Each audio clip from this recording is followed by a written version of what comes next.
there's just so many eyes and there's just so many people looking for things that they just get found. Hello, everyone, and welcome to Caveat, the CyberWire's privacy surveillance law and policy podcast. I'm Dave Bittner, and joining me is my co-host, Ben Yellen, from the University of Maryland Center for Health and Homeland Security. Hello, Ben. Hello, Dave. On today's show, Ben looks at a lawsuit against Google targeting location data. I've got the story of rising cyber insurance costs and the influence the insurance companies have on best practices. And later in the show, my conversation with Susan Sinclair from WhiteSource. We're discussing increased regulation in the open source community. While this show covers legal topics and Ben is a lawyer, the views expressed do not constitute legal advice. For official legal advice on any of the topics we cover, please contact your attorney. And now, a few thoughts from our sponsors at Arctic Wolf. Arctic Wolf's website gives your organization all the tools that you need to learn where you are on your cybersecurity journey.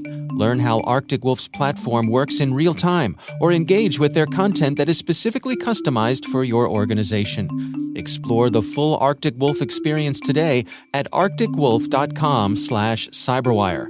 At Arctic Wolf, giving you the tools you need is what helps make them the leader in security operations. All right, Ben, let's jump right into some stories this week. Why don't you start things off for us? So I have the big one. You could have read this in pretty much any news source, but I'm taking my article from the New York Times, and it is entitled 4 Attorneys General Claim Google Secretly Tracked People, and it's by Cecilia Kang.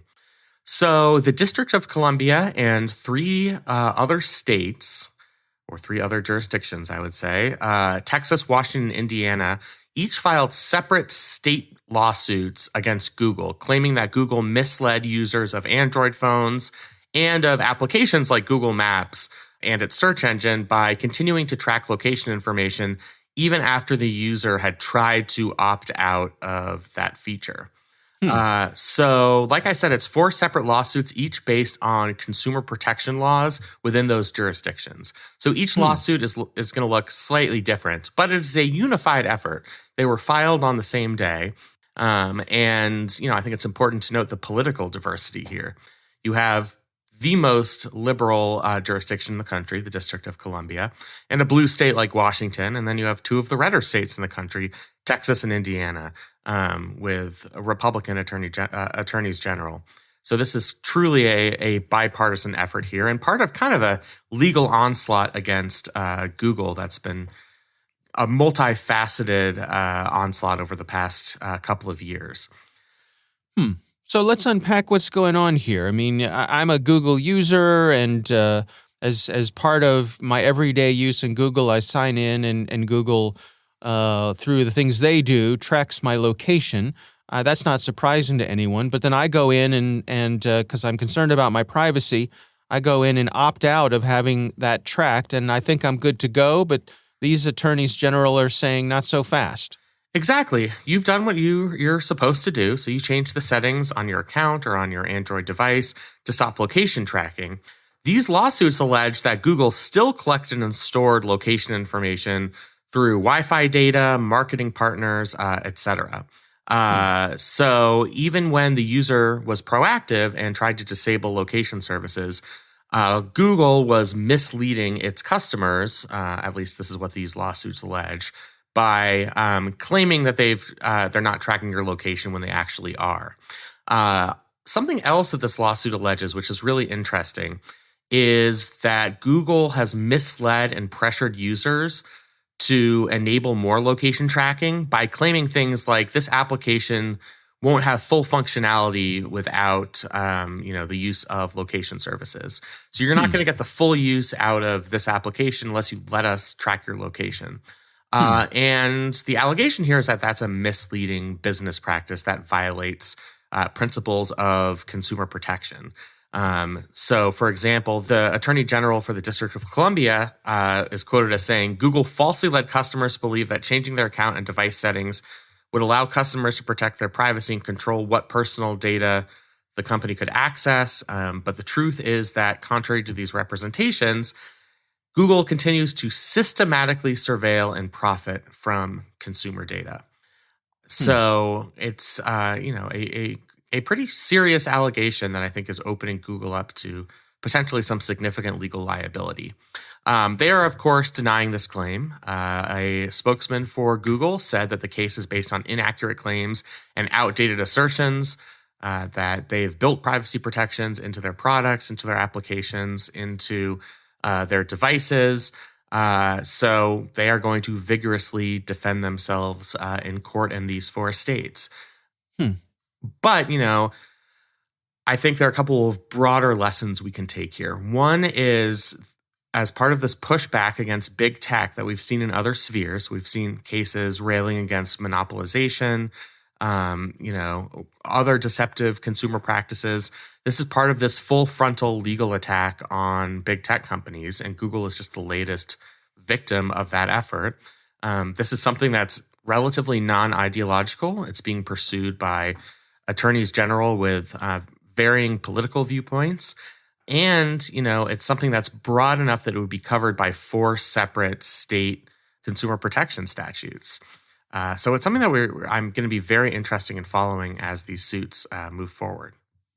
What are the state's attorneys general looking to get out of this? Is this, are they looking for money? Is this a slap on the wrist for Google? Are they looking for Google to change their ways? What outcome here are we aiming for? Sure. So their prayers for relief vary. They are seeking monetary damages. Again, that's the type of thing where, if the companies are successful or Google settles, all of us might get a payoff of 10 cents. Right. When we take our proportion of the monetary damages. I think they would look for injunctive relief or a declaratory judgment. Injunctive relief would compel Google to change these deceptive practices. And some sort of declaratory relief would say, what you're doing here is illegal, and we're declaring it illegal, and you have to stop this behavior, or you're going to subject yourself to further judicial sanctions. So there are a bunch of avenues for potential relief that we see in each of these suits. I think from the consumer's perspective, what you would like to see, since the monetary damages wouldn't be significant enough, given the fact that Google has millions and billions of customers, I think seeing injunctive relief would probably be the best outcome for people who are users of these platforms and devices, because you'd be getting the relief of Google being forced to change these deceptive business practices. Now, if these states and the district are successful here, could that success play into a case against Google on monopoly basis? So the folks who are coming after Google for that, could they point to something like this as evidence in their own case? That's a good question. I think the cases are not necessarily related. I mean, the allegations are based on a completely different set of facts. Google could have completely cornered the market on applications or devices without having deceptive practices relating to location services, and vice versa. They could have had deceptive practices relating to location services without unduly, limiting competition.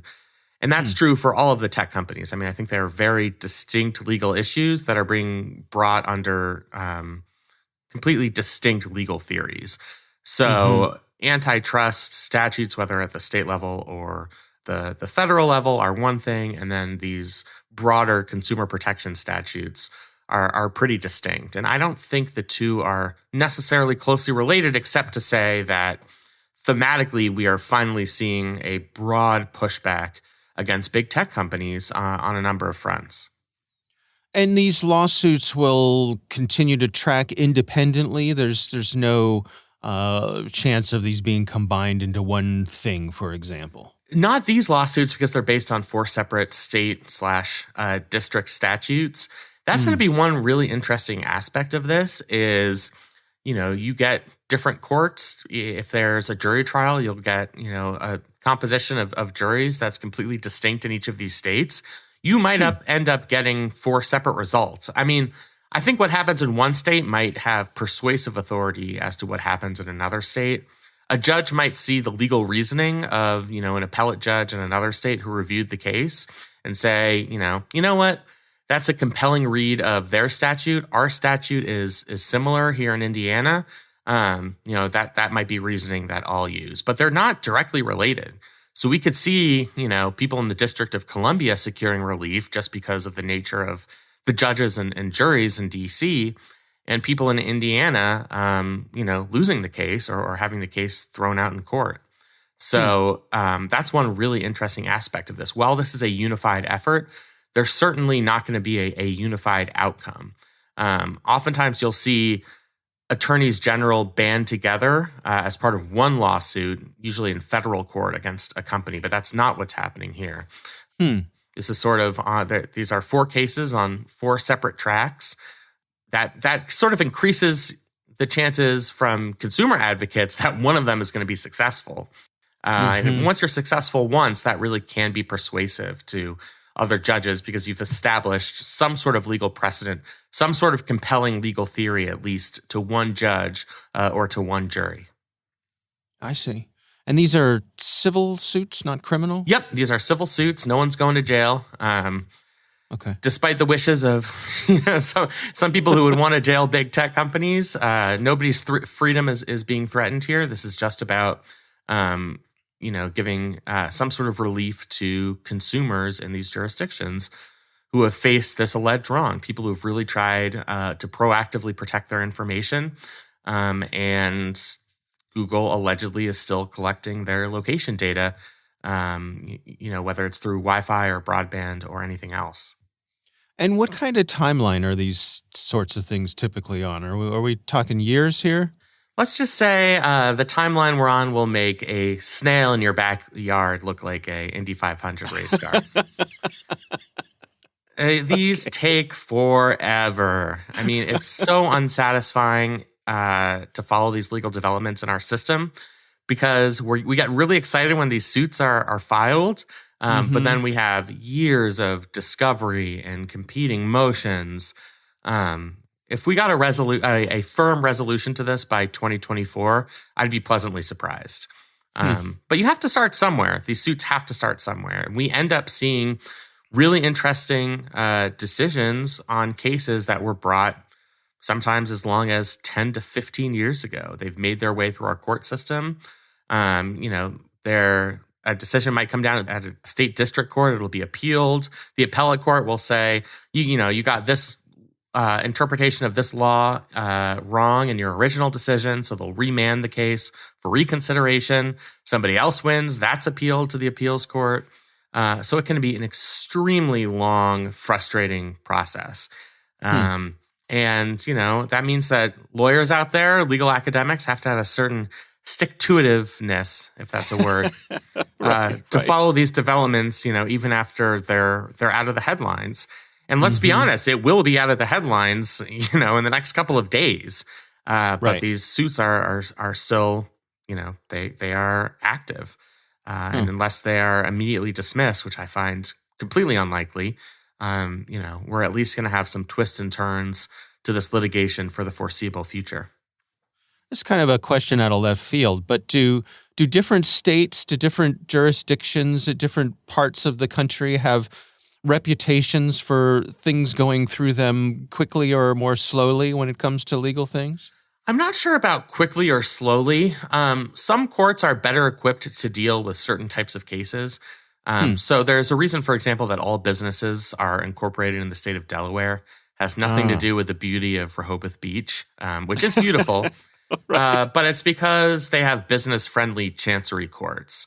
So if they're going to get sued, they want to be sued in that venue because they have a sympathetic court and one that efficiently handles cases. So sometimes it's about speed, but sometimes it's about just the nature of how state courts have developed, based on the political history of that state. All right. Well, as they say, time will tell, and we'll keep an eye on it over the next few years. Our hair will be a lot grayer. That's right. By the time we get a resolution here. We'll have a link to that in the show notes, of course. My story this week, kind of a lighter story, but I thought it could lead to some interesting conversation for the two of us. This is from WGLT.org, which is an NPR station from Illinois State University, written by Jack Grau. And the headline is the district's a school district, this is District 87, their cybersecurity insurance costs are going to jump 334%. This story says that just a year ago, they were paying about $5,000 a year for cybersecurity insurance. This year, the cost has more than tripled. They're going to be paying over $22,000 a year for cyber insurance. A couple things stood out to me here. One, they are shopping for their cyber insurance through a cooperative, which was sort of, I guess, news to me that this exists. But when I thought about it, I thought, yeah, that makes total sense. Right. That you'd have a cooperative for buying these sorts of things. So that's certainly in the best interest of the school districts. Absolutely, yeah. And we've seen that in other settings too, these insurance cooperatives, for sure. Yeah. But the other thing that caught my eye here was they pointed out that in a memo to the school board, they said that their limits are decreased. The limits of coverage are decreased until they fully implement multi-factor authentication, and that they're expecting their multi-factor authentication rollout to be done by sometime in late March.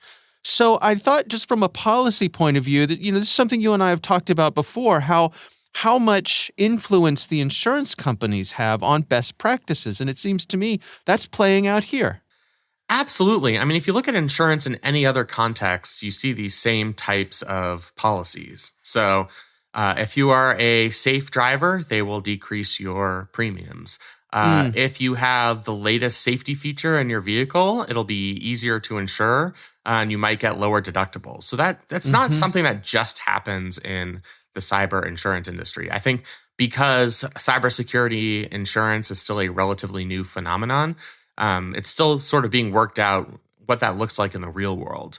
I happen to think it's a completely sensible policy from the perspective of an insurance company. If we're going to cover you and give you a nice little sum of money if you're the victim of a ransomware attack, we want to make sure that you are doing the most you possibly can to limit your own risk. And something like multi-factor authentication, which it seems like the school district is saying, they're going to try and institute that over the next couple of months. I think that's, a very good place for them to start. Yeah. I mean, it reminds me of, insurers requiring things like sprinklers and fire escapes. And to your point, I know, like, my own homeowner's insurance, one of the check boxes is, do you have a fire extinguisher in your kitchen? Absolutely. Do you have smoke alarms in every room, which I'm reminded of every time I cook something? That's right. So I guess there's a danger of overreach here, that the insurance companies could be so restrictive and / expensive that, as you and I have mentioned here before, I've wondered if cyber insurance could go the way of flood insurance, right, where it becomes such a bad bet for for-profit companies that we have to rely on the federal government as a backstop. And again, I think time will tell if that happens. But with these huge payouts we see with ransomware, I don't think it's out of the question that it could go that way. Absolutely. I mean, this school district, as you said, was paying $5,000 a year, and that's up to $22,000. So in the context of this district's budget, which they quote at $80 million, that for now is a drop in the bucket. But these costs are going to add up over time. And as we see ransomware attacks happen to all different types of public and private institutions, that's the likeliness of that risk befalling your company, your school district, your municipality is greater. Just because we've seen it happen in so many places across the country. And so it of course makes sense that because these companies have had to, provide payoffs after ransomware attacks, that they're going to want to minimize their own risk by raising premiums. I'm hoping there's sort of a price sweet spot where we won't go the way of flood insurance. School districts, municipalities will still be able to afford cyber insurance. The costs aren't going to be astronomical, but they will be enough so that the industry can sustain itself. Yeah. I think we found that sweet spot in homeowners insurance and auto insurance. It's not always perfect, but they are viable markets. Right. I know that because I watch TV and there's a commercial for a home insurance or auto insurance company, every 2 minutes. Right. So it's a competitive market. It is. And that's what we're hoping for here with cybersecurity insurance. I do think there's that danger of it becoming like flood insurance, where it's something that's uninsurable. The risk is too high for any individual company to undertake. That's going to end up being really dangerous for consumers. So I hope that they find that sweet spot. And even despite, the 330% increase we see in this article, it seems like the school here is still going to pay for cyber insurance. Yeah. And they have to. They have to, yeah. Otherwise, you're just assuming too much risk. Yeah. All right. Well, we will have a link to that story as well in our show notes. And we would love to hear from you. If you have a question for us, you can email us. It's caveat@thecyberwire.com.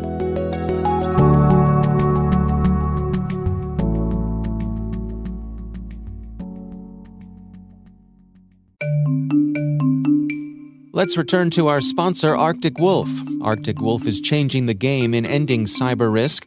Arctic Wolf's website has all the tools you need to measure where your organization is at on your security journey.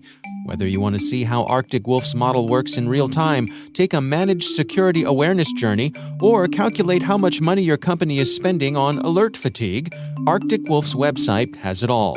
Engage with Arctic Wolf's interactive content that either customizes to the unique needs of your business or takes you on a journey to end cyber risk. Explore the full Arctic Wolf experience today at arcticwolf.com/cyberwire. End cyber risk for your organization with Arctic Wolf Security Operations Cloud and Concierge Security Model.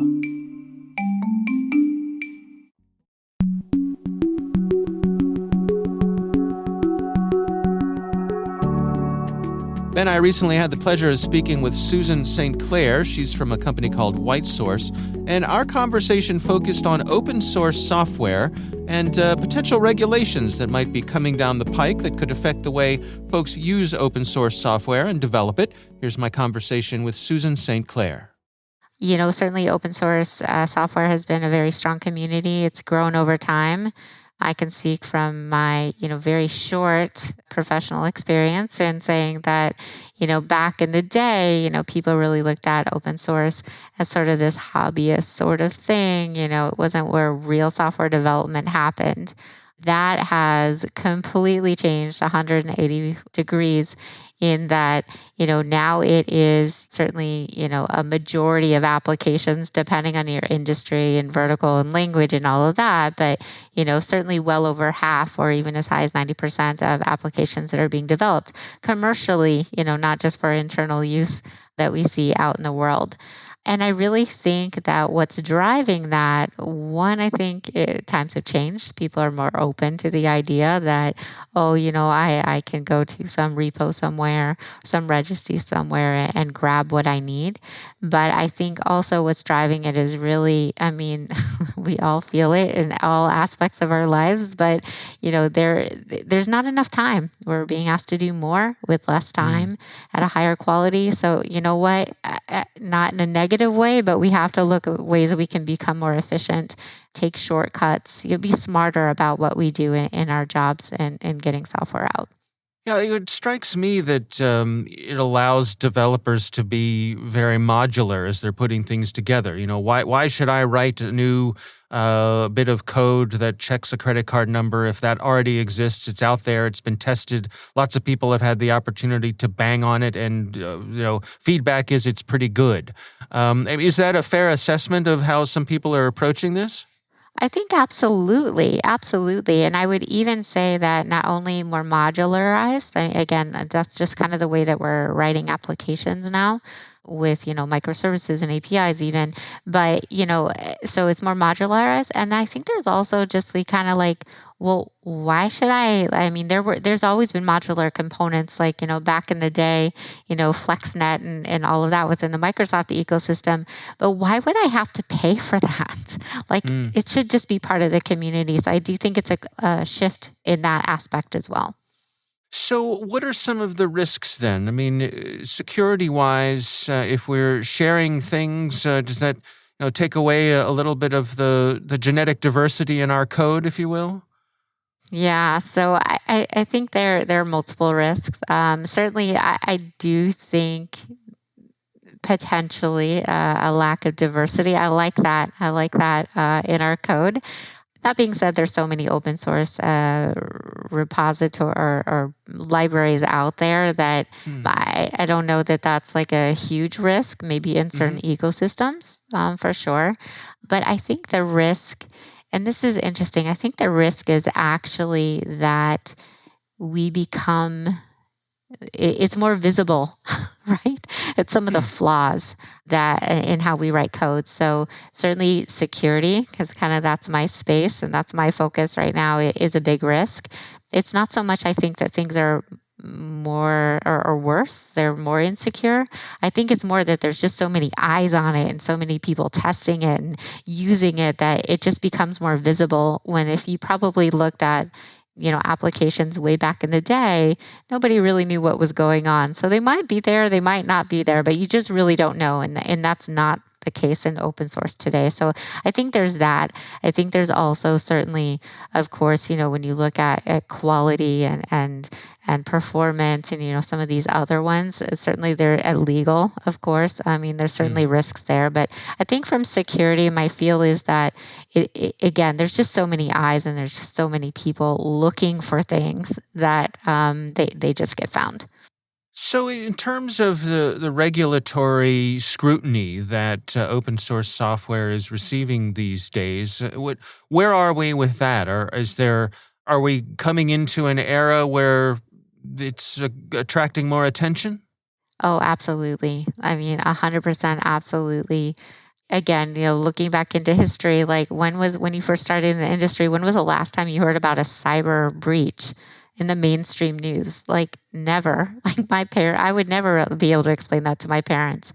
Mm. Now it seems to be on the daily or at least the weekly that we're hearing about these supply chain attacks or certainly breaches because a cloud component wasn't secured appropriately, some sort of IAC template wasn't correctly configured. So I do think that has again risen the profile. It has become mainstream.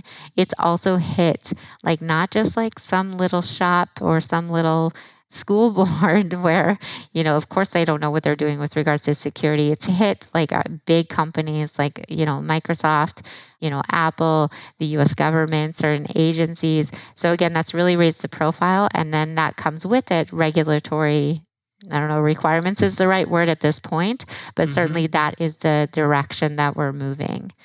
Again, I kind of go back and forth in terms of, I'm very much a like, oh, let's be free and let's, this is innovation and we need this openness. But when you look at certain systems and they're relying on that 90% of open source components, and this is how we work, this is how we live, I mean, it's our cars, it's our Zoom meetings, it's whatever. I mean, I do think there needs to be some sort of oversight, just like any sort of utility, if you will, that we use elsewhere. In my mind, it's sort of, I guess I can see some parallels to cybersecurity in general, which is that, over time, we've seen this professionalization of that vertical. And in that process, there are some people who who pine for the old days, when it was more like the Wild West, when you could do whatever you want, when there were a handful of people who, were the rock stars who really knew what was going on. And I wonder how much of that analogy really plays out here with open source. That professionalization, it seems, is absolutely necessary as we all rely on these tools. But I suppose that with that comes a little less freedom than we used to have. Yeah, no, absolutely. Absolutely. If I'm just like, playing around and I'm part of this amazing community and we can do what we want, I mean, that's one thing. and I'm willing to accept a little bit more risk. Again, it's just some home automation thing that I built myself, and I mean my TV goes out or my lights don't, work with my app that I built. Who cares? But if it's something that's running my business or that I'm selling to my customers, that's a whole nother ball game. And so I think it's reasonable to ask for some sort of specialization or some sort of professionalism within that space. I think the flip side of that is that, certainly this has been a very, in my opinion, kind of a niche thing, at least the security aspect of open source. We're really now, again, as an industry, security is overwhelmed. The technology is changing, perhaps, with cloud native, with IAC, with all these things that maybe we didn't grow up with for people who've been in the industry a while.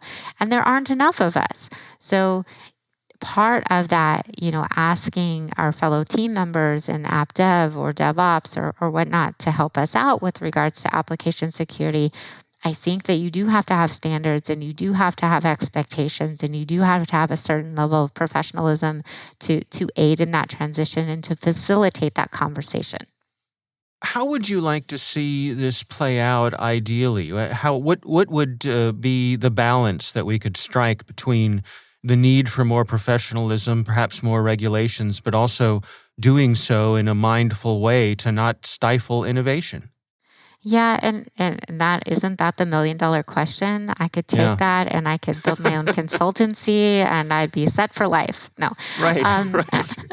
I think the worry that I have and I, talking to my colleagues even, I think the worry that I have with regulation is that so many times especially within this industry, we have seen regulation for the sake of regulation or compliance for the sake of compliance. And then we see these lists that come out every year by various research entities or vendors. And wow, you could just copy and replace that year from year to year because nothing's changed.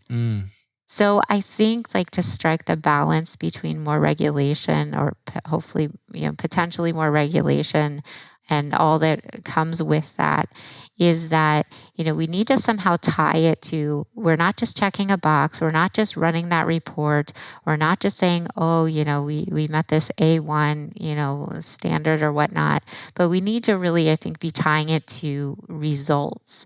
And by results, I mean again, something that, we run this report and it says that it's clean from a security point of view, but then, next month or something is found and it was actually exploited. So what was your due diligence in terms of keeping up on that? What was your due diligence in fixing it and notifying it? I think we need to tie the pieces together in some sort of meaningful way. So again, it's just not a box to be checked, a report to be generated to show your auditors.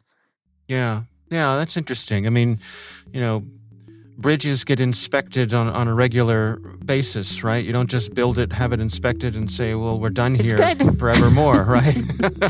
Right. It's an ongoing thing, and you actually have to fix, and it's an ongoing thing. It's not a one-time deal.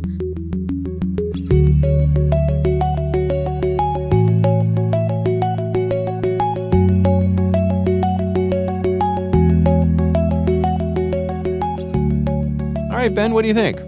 It's really interesting. I mean, you're balancing competing interests. The promise, as she talked about, of open source software is it's available to everyone. It'll foster creativity, collaboration. But with that freedom comes, security difficulties, security threats. And that's just a really difficult problem to contend with. And I don't think that there's an easy solution there. No. And, the thing that we've seen lately with this whole, all the stuff with Log4j, which has certainly been making headlines, that I think has put to bed, I don't know if it's fair to call it a myth, but the notion that open source software is secure because of the fact that there are so many eyes on it. I think people have had to re-examine that notion that whether or not that's actually the case. So I think it's interesting times. It is, and there's still obviously advantages to having open source software, but I think we need to recognize the reality that times have changed. Yeah, absolutely. All right. Well, our thanks to Susan Sinclair from WhiteSource for joining us. We do appreciate her taking the time. And of course, we want to thank this week's sponsor, Arctic Wolf. Visit arcticwolf.com/cyberwire, where you can find customized content specific to your organization on your mission to end cyber risk.